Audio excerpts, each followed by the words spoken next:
The following is a production of New Mexico State University. Alive and dynamic, fragile and sensitive to change, the Earth's deserts offer us opportunity and challenge. Covering nearly 1/3 of the Earth's land surface, deserts contain resources that can help support and sustain today's rapidly growing populations. Yet to reap benefits from these fragile lands, their dynamics must be understood. How do climate and weather affect the nature of the land? How much human enterprise can desert soils support? Scientists conducting research on what has now become known as the Desert Project found that studying desert soils can yield an understanding of how deserts develop and change. Unlocking the past of these fragile ecosystems can help us understand the changes that are occurring today in deserts around the world.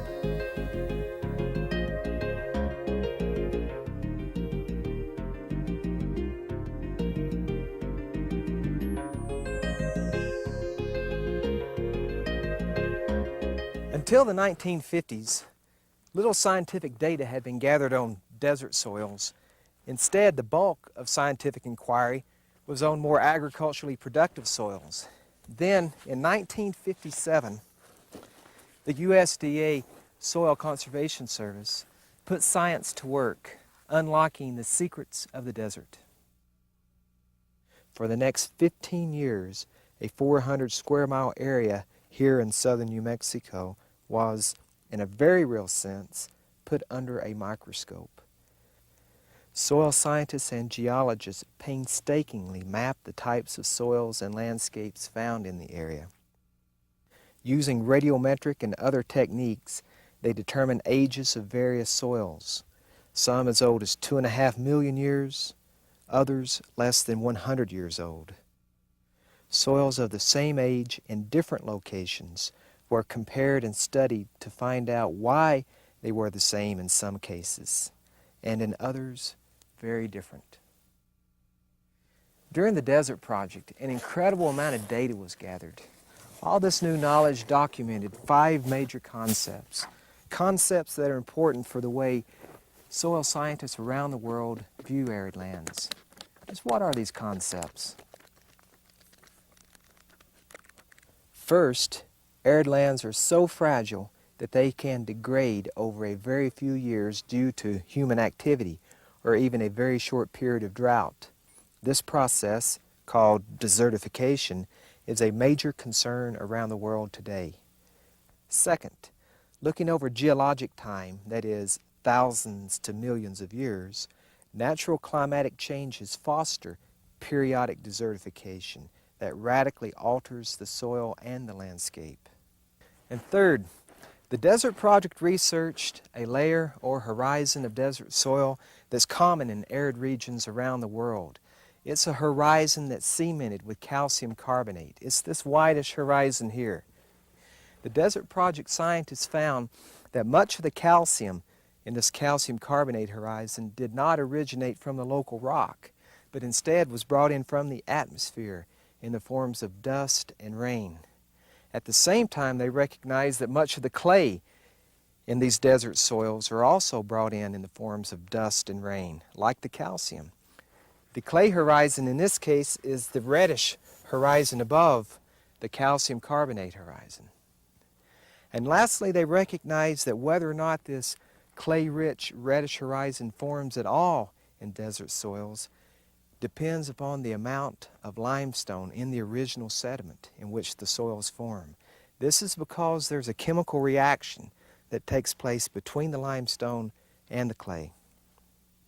We wanted to pick a site to do this research that was representative of arid regions throughout really much of the world.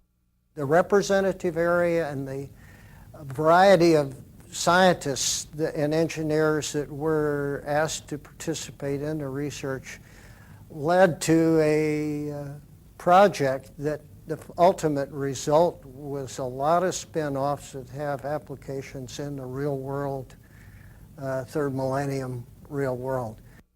If you understand desert soils, if you understand their development over long periods of geologic time, you can move to other places and say, well, gee, this area is old, this area is young. In close at home, you don't build in an arroyo channel.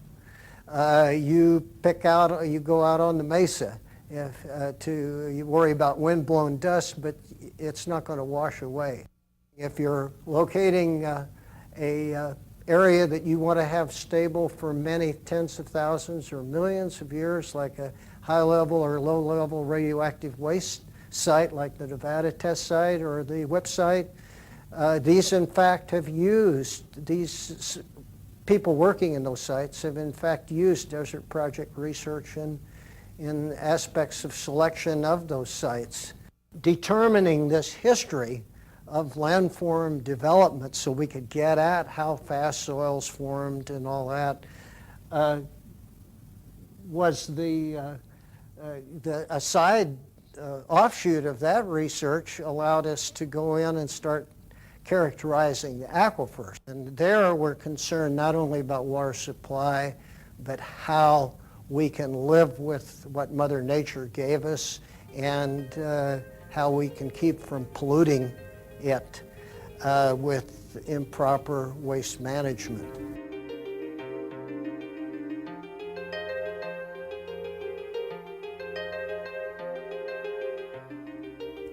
In many parts of the Desert Project, especially the basin floor where we are now, but also on the slopes going up to the mountains and the valley border, the desert is punctuated by sandy coppice dunes, okay, seemingly held in place by dense bushes like this mesquite shrub. Now in 1857, a land surveyor walked this very land that we're on now. He made notes about the vegetation. He made notes about the condition of the landscape right at this section marker where I am now. He made no mention of dunes. Instead, he described the land and vegetation like this: land level, sandy plain, some mesquite bushes, grama grass good. Aerial photos, some taken as early as the 1930s, show the same section corner. The dots that you see are thousands of coppice dunes. So, in less than one lifetime, this major change in the desert had taken place. Grassy plain to coppice dune. What happened? You really might say that the desert here suffered from an episode of information deprivation. Even though we've had humans living in this environment really for thousands of years, but in particular for the last 300 to 400 years, we really didn't have a human presence or a strong component of agriculture in our deserts until really after the Civil War and the development of technologies that allowed people to use our desert lands, basically the ability to deliver water and stock water out onto the plains. And so people that were then expanding after the Civil War, the cattle industry in this region, came from other environments, and they really didn't understand the limits of an arid environment like the one here in New Mexico, where 10 inches of rain in a year is a lot of moisture. And by not understanding the limitations of this arid environment, the impact of that industry of grazing in this area was huge, and that impact was very severe, and it really occurred in just a couple decades, and it's well documented. We don't see those kinds of impacts today. People understand those limits much, much better. But we know that those impacts were huge, and there was a lot of grazing and overgrazing in this country at the end of the last century. Desert Project scientists studied soil from the coppice dunes, and by looking at the structure and age, they were able to piece together a scenario of the changes that had occurred to the landscape after the arrival of European livestock. Flat to rolling land was covered with grama grass that efficiently used the limited rainfall. The cattle ate the grass, and when it became scarce, they nibbled at the occasional mesquite, spreading mesquite seeds with their manure. As the mesquite spread and became more prominent in the area, it competed with the grass and won the fight for the limited moisture. With no grass to hold it, the sandy soil was blown by seasonal winds. In other places, grass was covered with sand and killed. The mesquite, however, put out more roots and continued to thrive. Overgrazing, of course, played a role in the desertification, the degradation of this environment that we've documented over the last century or so. But we know that it is just one player, one actor in this scenario. There are many in this complex environment. One of the things that we have learned over time is how important it is to maintain vegetation cover on these sites. And there's lots of different factors then, lots of different environmental influences, both human and natural, that can impact that vegetative cover. Overgrazing is one, but in particular in this environment is the effect of drought. We had substantial droughts in the 1890s, again in the teens, in the 1930s, of course, but a major drought in the 1950s, a 6 to 7 year drought, probably the most severe drought in the last 350 years. It had a huge impact in this environment. Really what we've learned from all this is that besides this being very complex environments, that we have to understand that these environments have tremendous limits that are driven by their arid nature. We can't interact with these environments like they're farm ground in the Midwest, in Iowa. We have to understand natural processes that occur here. And when we think about trying to manage these systems sustainably, we have to work with those natural processes. And that's what I think a lot of research has generated, is knowledge about those processes and how we can utilize those processes in living sustainably in this arid environment. The knowledge that arid lands are fragile is increasingly important as population numbers grow, and with the population comes pressure to develop arid areas around the globe. Scientists, governments, and citizens are becoming more and more interested in finding ways to use the resources that deserts provide, while sustaining those environments for future generations.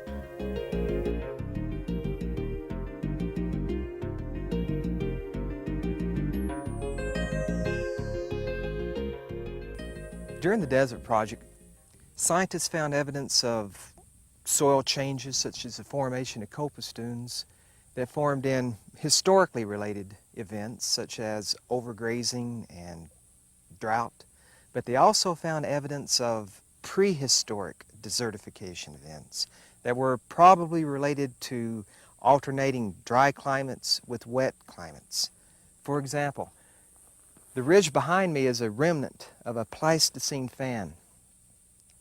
In theory, that fan would have formed during a dry period in the Pleistocene, when vegetative cover due to the dryness was very sparse and there was a lot of bare and exposed ground, so that during an episodic rainfall event, much water moved down the slope, carried the sediment with it, and deposited the fan. Okay. Now during wetter periods, when there's more moisture, there's more vegetative cover, and the landscape is then stabilized and erosion is curtailed. There's less erosion that takes place. And also in this environment you have one Pleistocene fan and another Pleistocene fan, and between those fans is a topographic low area. And in those topographic low areas are valley fills. There's sediments that record climatic changes that have occurred in the last 10,000 years during the Holocene. This is the spot where the Desert Project research team originally found charcoal in the early 1960s. And this particular bed has yielded carbon-14 ages from bits of charcoal, like in this chunk that I'm holding here, ranging from about 7,000 years to about 4,500 years ago. And then we found another layer of charcoal right at the base of that very coarse gravelly layer that dated around 21 to 2,200 years ago. And then across the arroyo, there's a channel that cuts down through much of this section and that's backfilled with this kind of material. And it, at the base of that channel and in that channel, is charcoal that's around 1,100 years old. So we have evidence of about 3 episodes of aridity, torrential rainfall. It is the hallmark of the Holocene. It's dry, poor vegetative cover, but you get these really major summer monsoons, and And the sediments from the older fans that are to the east and the mountain slopes are washed into these inner fan valleys and gullies to the west, and they backfill them. And pollen work from these sediments and mollusks from these sediments indicate that this was a very dry climate. The finer grain intervals represent more of a grass vegetation. The coarser intervals represent a more shrub-dominated vegetation, but all in the climate regime like we have today. And so this is kind of a Rosetta Stone type site for the Desert Project. It's the key to a lot of our understanding of processes that go on in the desert. So the soils in this valley tell a story of 3 climatic changes that occurred in the last 10,000 years and the response of the landscape to those climatic changes. Of course, there were no scientists here thousands of years ago to document the gradual increases in temperature. If there had been, maybe they would talk of global warming and the impact that it would have on the world as they knew it. Today, some scientists think that the gradual increase in temperature that we've seen during this century is actually a natural increase in temperature, part of a natural cycle, just like the natural cycles that precipitated the deposition of the alluvial fans in this area. Other scientists argue that the increase in temperature is not natural, but instead it's the result of increased carbon dioxide emitted as the result of burning fossil fuels in our automobiles and in our factories. The jury is still out, but the research here in southern New Mexico desert made a large step in understanding natural cycles of climate change. Because of the fragile nature of these desert ecosystems, even subtle changes are recorded in the soils and landscape. The Desert Project helped unlock and read those records, and perhaps holds the key to understanding current and future climatic trends.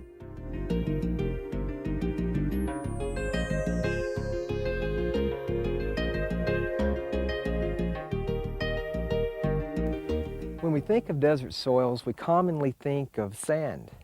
And while many desert soils do contain a lot of sand, generally they are infinitely more diverse.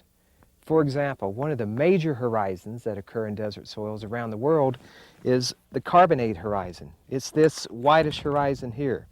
It contains a lot of calcium carbonate. Okay? But the desert rocks in this soil contain little calcium. So, where did all of this calcium carbonate come from?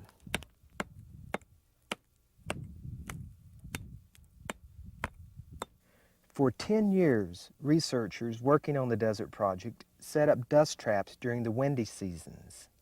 They discovered that the dust blown into the area contained calcium, and rainwater itself contained dissolved calcium. During the rainy periods, water carried dissolved calcium into the soil. When the water evaporated, the calcium remained. It combined with the dissolved carbon dioxide in the soil pores, forming calcium carbonate crystals that cling to sand and pebbles. At the same time, soil microorganisms were also creating calcium carbonate. With the process of respiration, carbon dioxide was released into the soil and excess calcium excreted by the microbes. This caused calcium carbonate to crystallize, forming shells on their external surfaces. So over thousands of years, tens of thousands, hundreds of thousands of years, the calcium carbonate crystals become so dense that they plug up the soil pore space. So the older the soil, the denser and the thicker the calcium carbonate horizon. Depth of carbonate accumulation in the soils is closely related to the amount of rainfall. This is shown by 3 soils at sites 4, 5, and 6, a transect from the arid to the semi-arid part of the Desert Project. The 3 soils are about the same age, several thousands of years old. Site 4 is in the arid part of the desert project. Elevation at this site is 4,350 feet, where it rains about 8 inches per year. Here, the top of the carbonate horizon is at a depth of 10 inches and can be seen just above the 1-foot marker on the tape. Site 5 is closer to the mountains and elevation is 4,730 feet. This soil receives several inches more rain per year than the soil at Site 4. Because of increased moisture, the carbonate horizon is deeper. Here, its top is at 20 inches compared to 10 inches at the more arid Site 4. At Site 6 in Soledad Canyon of the Oregon Mountains, elevation is 5,700 feet and rainfall is nearly 16 inches per year. Here, the carbonate horizon is still deeper and its top is below 41 inches. All three soils are about the same age and have formed in the same kind of sediments derived from the Oregon Mountains. As we move from 4,350 feet to 5,700 feet in elevation, the only factor that changes is the rainfall. This shows that increasing rainfall gradually moves carbonate deeper into the soil. In older soils, the relation between carbonate depth and rainfall are more complicated, but still evident.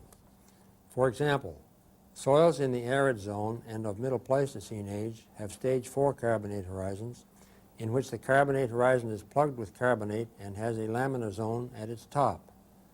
In contrast, soils of the same age in the semi-arid mountains have stage 1 carbonate, in which carbonate occurs only as thin coatings on pebbles.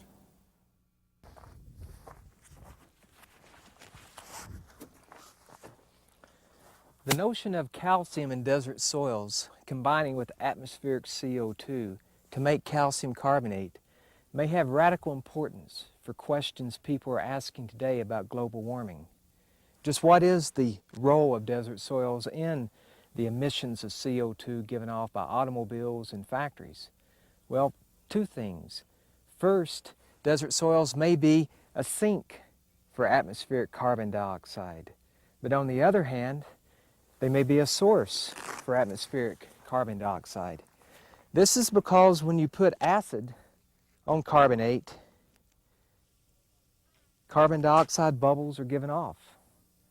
Will the same thing happen when acidic rain comes into contact with exposed calcium carbonate? It's the same process occurring in cases in deserts around the world where exposed carbonate horizons are in contact with acidic rain. We don't yet know the answers. Additional research on soils that are sensitive to climate change may help us find the answers to questions of environmental importance to us all.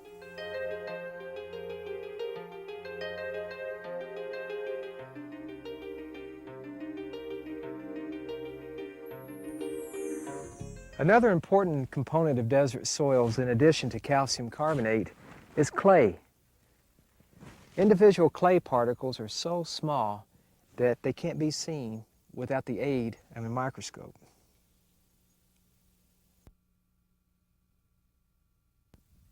Early in this century, it was generally believed that clay was formed through the weathering process. That is, over the years, wind and rain gradually decomposed rocks and sediments into smaller and smaller and finer particles. Through the Desert Project, scientists discovered that, like the carbonate in desert soils, much of the clay also comes from the atmosphere, blown in from elsewhere as fine dust that settles onto the landscape. During seasonal rains, the clay particles percolate into the soil, gradually accumulating in the pore space in the soil to form a clay layer or horizon. At lower elevations, the clay horizon is just above or slightly into the calcium carbonate layer. As you move mountainward and precipitation increases, the clay layer becomes thicker. Scientists believe what happens in deserts is that both the calcium and the clay move downward into the soil with moisture. The clay particles suspended in water, the calcium dissolved in water. Because the calcium is dissolved, it moves deep into the soil. When the water evaporates, the calcium stays behind, forming the carbonate horizon, with a clay horizon just above it. Those scientists who worked on the Desert Project were sometimes asked, with thousands of square miles of desert in the United States alone, why was this particular area of desert in the southern New Mexico chosen for study? The answer is because many features of deserts around the world are found in this region, and that the effects of parent material, time, topography, vegetation, and climate can be studied in this area and then applied to other areas. For example, the area contains semi-arid mountains as well as arid basins between the mountains, so scientists can study how differences in climate and topography affect soils of the same age and from the same parent materials. The area also has a river valley. Its soils and landscapes can be compared to those of the basins and mountains. And lastly, the area has many landforms typical of arid regions. These were created when materials were deposited by river water or by erosion from the mountains upslope. Those materials, deposited by moving water, are called alluvium. They are the parent materials from which the area soils were formed. Just like your traits and characteristics are dependent upon those of your parents, a soil also inherits traits from its parent material. Especially important is the chemistry of the parent material. The soils formed from the Organ Mountains and the Doñana Mountains tend to have red clay horizons. In contrast, soils formed from alluvium derived from the San Andreas and Robledo Mountains lack this red clay horizon. They're both the same age, so why does one have a clay horizon and one not have a clay horizon? The answer lies in the parent material. The soils that form from alluvium downslope from the Robledos and the San Andreas are high in calcium carbonate, like limestone. One theory for the difference is that a striking chemical reaction occurs between the clay and the abundant calcium. This unique chemistry causes the clay particles to clump together and stick to the calcium-rich soil particles.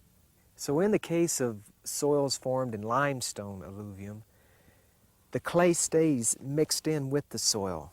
As percolating water travels through the soil, the clay does not move with the water, and it does not separate out into horizons. Now in the case of igneous soils like we have here, there isn't as much calcium to keep the clay stuck together, flocculated. So in that case, the clay can move with the percolating water, and it can separate out into these reddish-brown, clay-rich horizons.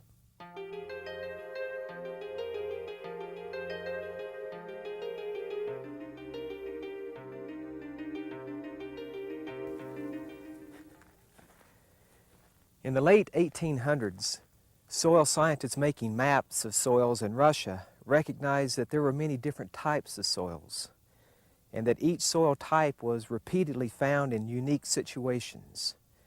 And in those unique situations, the soils were a function of parent material, of vegetation, of climate, of topography, and the age of the land.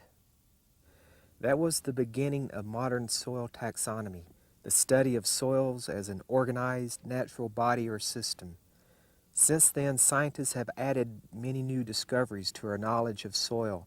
Each addition helps as we make decisions about how to use and sustain our natural resources. The pioneering efforts of scientists who worked on the Desert Project added invaluable information to this body of knowledge. We now know that the desert is so fragile that even very small changes in climate or human activity can trigger desertification, that periodic global warming triggered major episodes of desertification that radically changed the soils and landscape, and that significant amounts of calcium and clay were transported into desert soils from dust and rain. Parent materials, especially those containing limestone, yielded chemical reactions between calcium and clay that changed the soil in different ways. As global population increases, The need for resources and space puts pressure on once unoccupied and little used arid lands. The knowledge yielded by the Desert Project and research that builds on this knowledge can help decision makers understand the impact of our decisions and make wise ones for the future.